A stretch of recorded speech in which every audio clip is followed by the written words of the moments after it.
A sculpture of an eagle embodies the spirit of the prairie living in the hearts of the Kazakh people. Made of bone, it is an example of an ancient handicraft that has been passed down for thousands of years.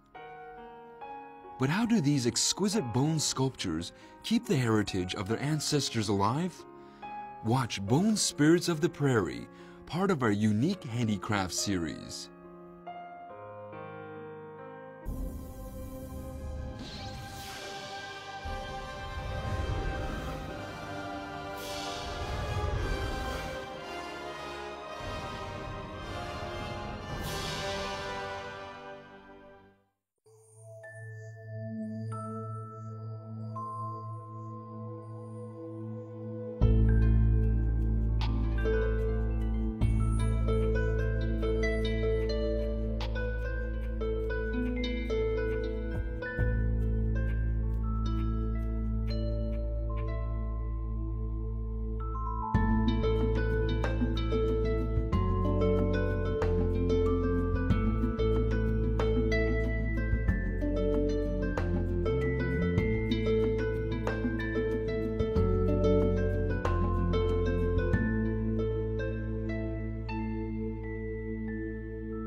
HANDICRAFTS is a researcher at the Xinjiang Academy of Social Science Institute of Religion. In July 2003, she arrived in Gemini County to carry out a survey at the foot of a glacier. She felt drawn to the beautiful natural scenery and simple customs of the local people. During her stay, she discovered something that would make an even more profound impression on her. What she found was a Kazakh bone sculpture of an eagle. The bone was translucent, like jade, but covered with lines in a way jade never is. 哈萨克的古雕是可以说是由来已久，马背上的民族，它在这方面呢就是比较超前，很早就有很好的这些精致的这种古雕的这种艺术品。 Kazakhs have always made use of materials that are readily at hand, and long ago they began producing household articles and musical instruments from the bones of wild animals.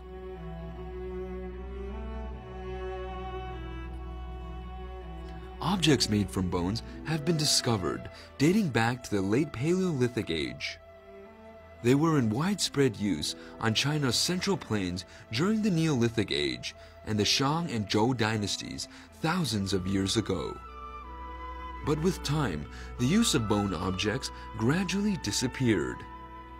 However, Kazakh artists preserved their bone working skills and developed a distinctive folk art form. In April 2011, Gulisha Toi Kana returned to Gemini County. She wanted to discover more about the art of bone sculpting. So she visited Geming Nuar Yeke, a local bone sculptor.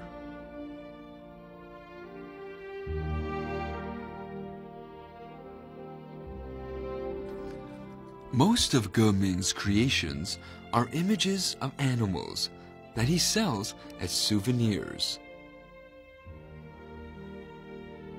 They include dragons, eagles, and fish. Geming didn't start out as an artist. Like most Kazakh children at the time, he roamed the plains with his family as they searched for water and grass for their herds. Once he saw a herder with a scabbard made from an ox horn. Deeply impressed, he began to wonder how the scabbard was made.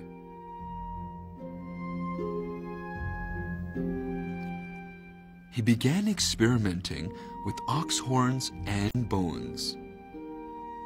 At first, it took him 3 days to make a scrabboard, but now it only takes him a few hours.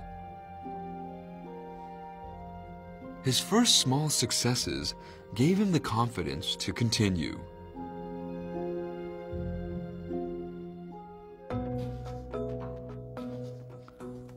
Not long afterwards, Ge settled in a permanent home, but his new way of life didn't change him.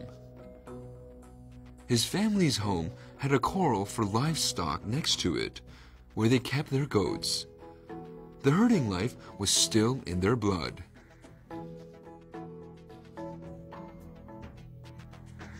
But raising goats no longer required them to roam the grassland. Ge now had more time to think about bone sculpting. A chance encounter gave him an idea for the theme of his sculptures. 저희 국문학질은 그거를 бір жасаулы тұрған мүйізден құсты көріп отырмын ғой. Содан бір ой туып отыр ғой. Мен өзіміздің сахарада жүрген осы бүркіт, осыны неге жасап көрмеймін деп.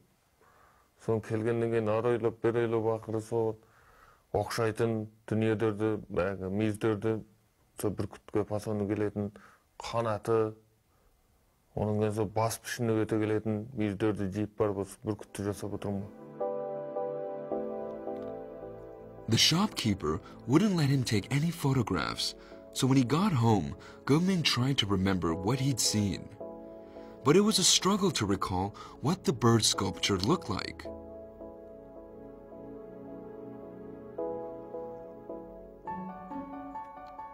One day, on the way to visit a friend, Ge happened to pass a herd of goats on the road. Seeing the horns on the leading goat, he suddenly realized that its horns were very similar to the wings of the eagle he'd seen in the shop. The herd of goats belonged to a friend of his, and when the friend found out Ge needed goat horns, he generously gave him a pair. Ge could then set about designing his first eagle sculpture.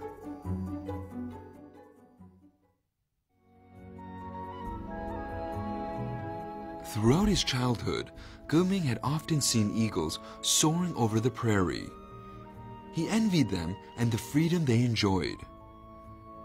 Before he began to carve sculptures from the goat's horns, he returned to the prairie to study the eagles and their movements. While observing them, he also began to collect bones. He was especially happy when he discovered an ox bone like an eagle's head or a goat's horn that looked like an eagle's wing. Eventually, Ge reckoned he had all the bones he needed for his first eagle sculpture.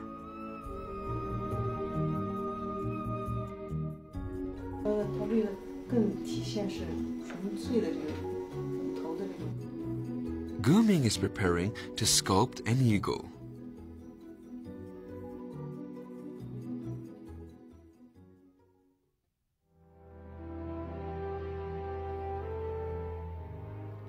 The hardest part in producing an eagle sculpture is finding the bones for the belly.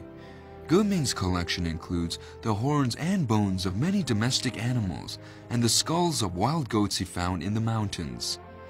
Ge relies on his years of experience to meticulously sift through his pile of bones and select 2 horns with nearly identical markings.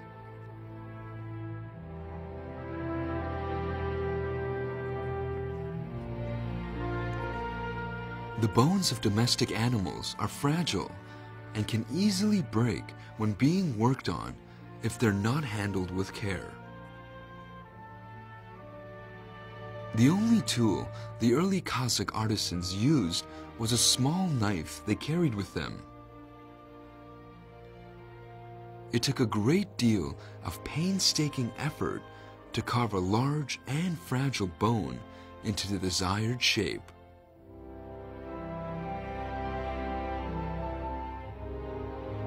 Ge worked in a welding shop for a time. He developed skills in the use of electric cutting and grinding machines which would stand him in good stead in his sculpting work. енді әзіргі кезде бүркіт жасау негізінен тезірек болды ғой енді. Бұрын пышақпен, оның кейін қыздырып істетіледі, ол кезде өте ақырын кесу немен етеді. Енді осы кезде бастыда mesela мүйізін талдап алғаннан кейін шегірей дейді, темір кесетін, сонымен кесіп, оның кейін шарқ, сонымен қырас, келмеген жерін аздап икімдік қырып деген сияқты сол бойынша. Оның кейін сол иетін жерін аздап қыздырып иіп, сол бойынша салып келтіре береді. A sculpture of an eagle embodies the spirit of the prairie living in the hearts of the Kazakh people. Made of bone, it is an example of an ancient handicraft that has been passed down for thousands of years. But how do these exquisite bone sculptures keep the heritage of their ancestors alive? Watch Bone Spirits of the Prairie, part of our unique handicraft series. Prairie eagles are among the proudest creatures on earth. According to folk tradition, they are as hard as a rock and as fast as the wind and as fearsome as a bolt of lightning.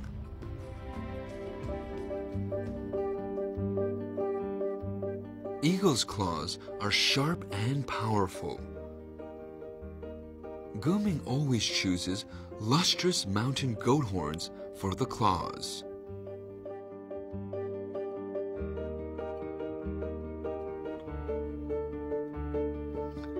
The horns of the male mountain goat are the best for making eagle's claws. They are relatively translucent and have thin walls that are easily bent into a hook shape when heated.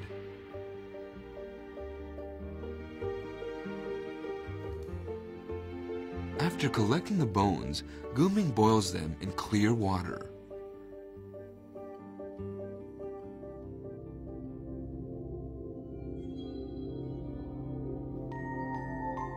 When he first started out, Guming experimented with a variety of ways to extract the marrow from the bones, but without much success.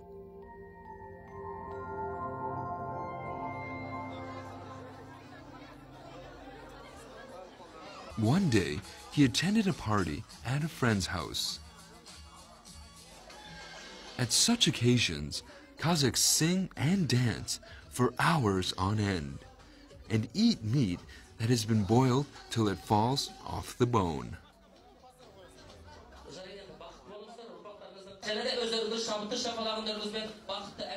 Seeing the host pluck the bones out of the cook ox head, it occurred to Guming that he had found the way of processing his bones.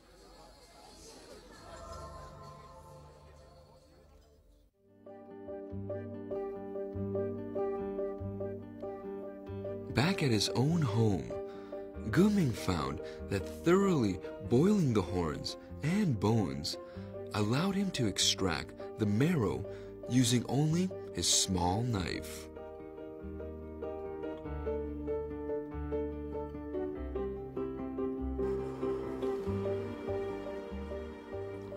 Then, with an electric saw, he cut the cleaned bones into suitable pieces for his design. He polished many of them so that they looked like feathers, which he could use for the eagle's wings.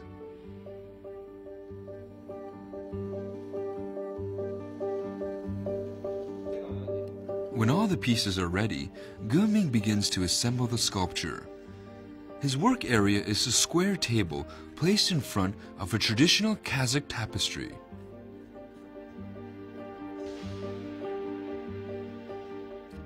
Guming begins with the head. It's the most important part of the eagle, and he spends a lot of time finding a bone with just the right color and shape. Like a carpenter, he begins by drawing a line on the bone before cutting it.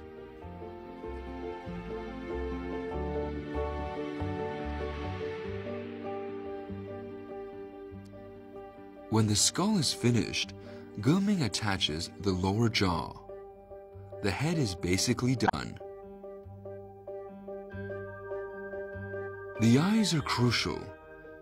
Eagles are renowned for their ability to spot their prey over long distances. Eagles soaring above the prairie use their keen eyesight to scour the grasslands below for prey. Getting the eagle's eyes right is always Geming's biggest challenge. He tried to make eagle's eyes from bone, but without much success. So he decided to try plexiglass. This made the eyes look much more realistic.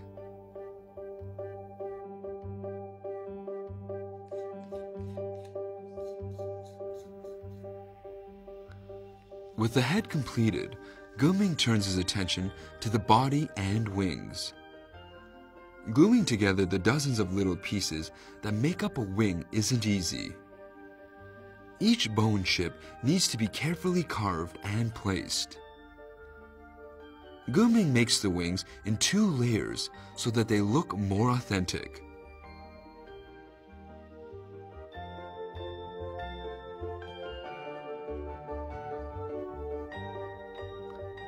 This eagle sculpture has a red light in its belly.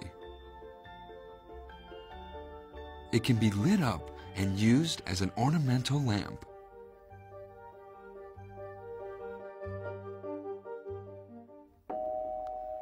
Strangely, this eagle sculpture isn't nearly as bright as the others.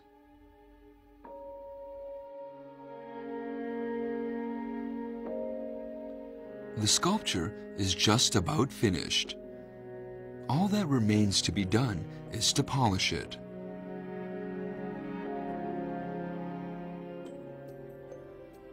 Geming polishes the assembled sculpture carefully with sandpaper. The whole process takes about a week, from beginning to end. He painstakingly arranges every piece of bone that goes into the sculpture so that the lines on the bones contribute to the overall artistic effect.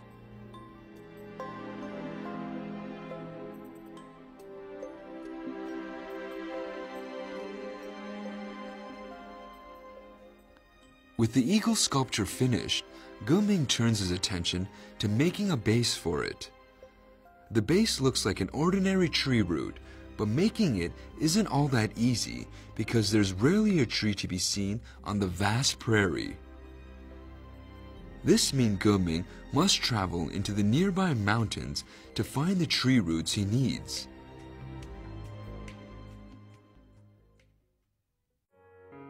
A sculpture of an eagle embodies the spirit of the prairie living in the hearts of the Kazakh people. Made of bone, it is an example of an ancient handicraft that has been passed down for thousands of years. But how do these exquisite bone sculptures keep the heritage of their ancestors alive? Watch Bone Spirits of the Prairie, part of our unique handicraft series.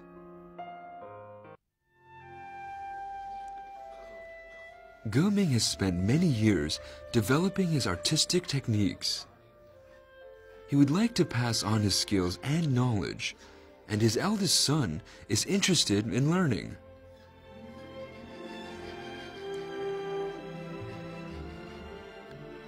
Geming is naturally delighted that his son wants to learn and carry on his craft.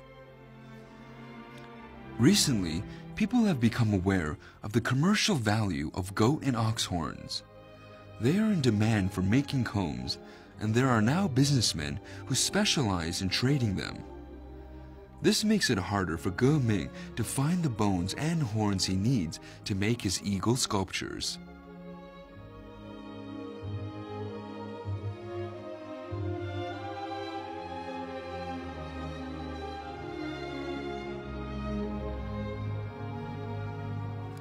Winter is the busiest time of the year for Geming. It's the slaughter season, and he travels from home to home buying the animals' bones.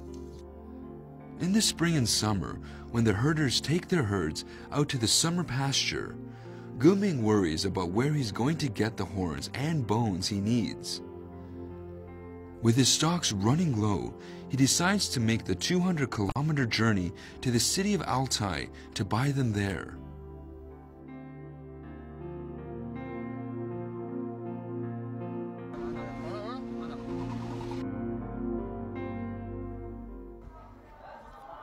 Guming and his companions visit a market on the outskirts of the city.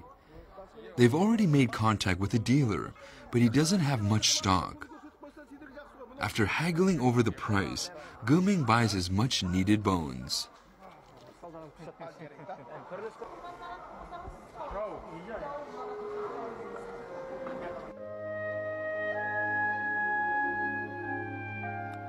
Guming was raised as a Kazakh herdsman, but after settling down, he worked as a tractor driver and then in a welding shop before learning to make bone sculptures.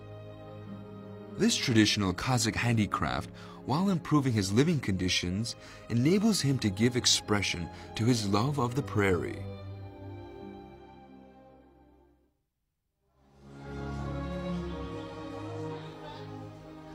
Urbanization has injected new life into this ancient handicraft. The growth of tourism in the region has brought new opportunities for the bone sculpture craftsmen who make souvenirs for the visitors.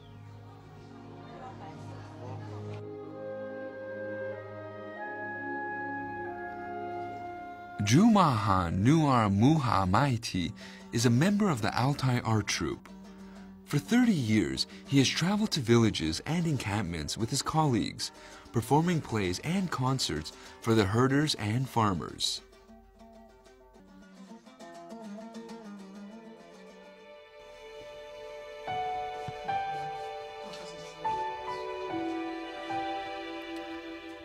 The part of the job he loves the best is writing songs. As he nears retirement age, he has developed a fondness for bone sculptures.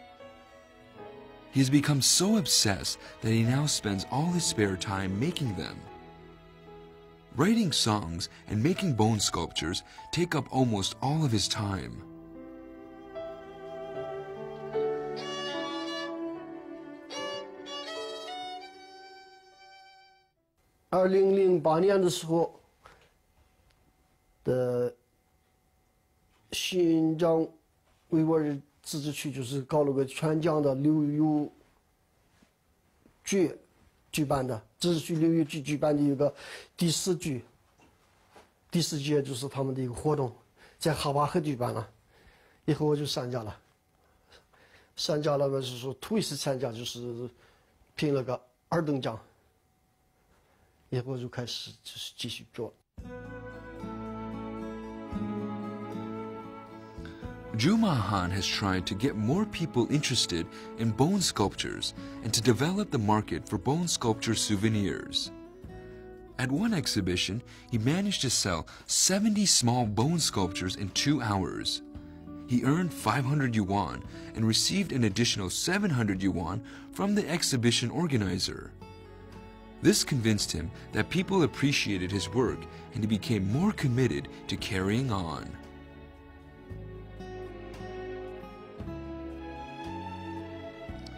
Jumahan is now used to life in the city. He can call on his childhood memories of living on the prairie to create lifelike prairie animals. But most of his designs are based on pictures he sees in books and magazines. In his spare time, Jumahan likes to go to the local bookstore and browse through the illustrations of animals. The pictures give him the inspiration for making his unique bone sculpture souvenirs. All of his bone sculptures are based on a story, such as the piglet crossing the river pursued by the Monkey King, or a man and a woman singing a duet.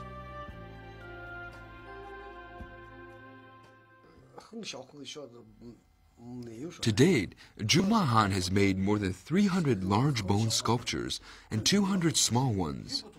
His house is so full of them that there's no room for any more. When friends or relatives visit, he invariably gives them one as a 这 gift. 是羊骨头做的。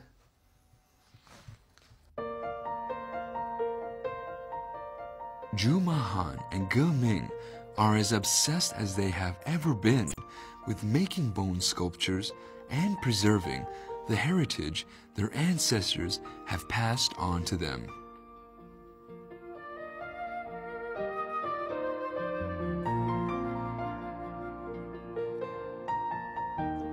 As the 21st century progresses, more and more tourists are becoming interested in the Kazakh bone sculptures. Looking at these exquisite works of art, they can imagine the ancient Kazakh culture and the lives of the sculptors. This ancient Kazakh art form embodies the glory of the prairies, while also giving testimony to the vitality of urban culture. Taxidermy, it's both art and science. It requires not only a knowledge of animal physiology, but also a certain creative flair. However, the survival of this old profession is now under threat. It's rare for people nowadays to want a favorite pet preserved. So, can science save the taxidermist's art? Find out in Animal Preservation, part of our unique handicrafts series.